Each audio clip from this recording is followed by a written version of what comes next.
am bullish on taking risks, but not quite the same way. Not, messing around with customer funds or building Ponzi's or yield and all that stuff, but taking risk on a cultural and a creative level when it comes to talking about Bitcoin.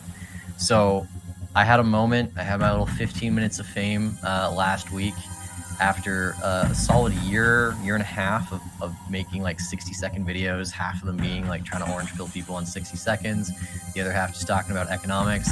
I post one and then all of a sudden it just blows up on Instagram. I got like 4 million views, and the whole video is just about me railing against who the left blames and who the right blames, and how really when we're all having our money stolen through inflation, that's something that maybe we could unify around. It's been a year of taking risks to try and figure out what connects with people. Like, I have taken an immense amount of creative risks and gone outside my comfort zone as a presenter, as somebody who covers certain topics, delving into things, trying to talk about things I don't really understand too well, and I'm just trying to learn, but doing that out in the open.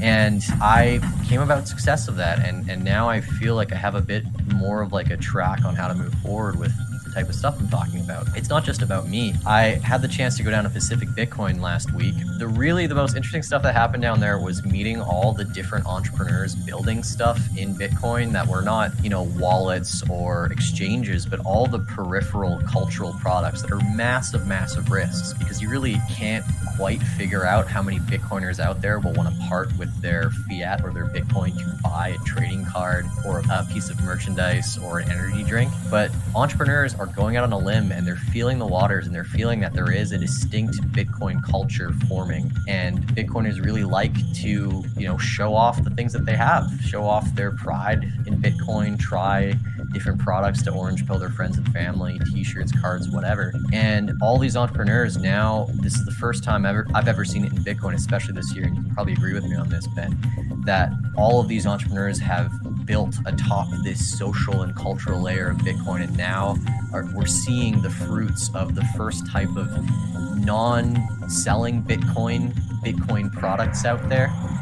So not wallets, not exchanges, again, not yield products or anything, but just cultural homages and references to Bitcoin. And they're finding real markets for them. The Bitcoin trading cards, like Aladdin, you've just impressed me so much getting to know you over the last few days and weeks. And I had no idea how big the trading cards thing is, but Aladdin has created a market. There are markets of people who are bidding for these cards, who are watching the streams to see certain pulls, who are looking for rarity.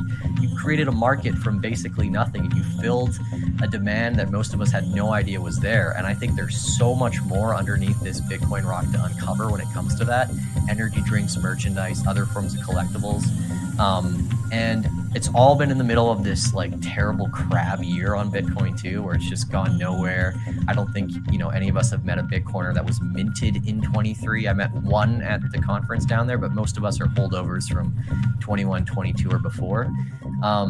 But we keep building these awesome apps and products for all of us to use within our own ecosystem. So I am bullish on the risk takers in this space trying new things.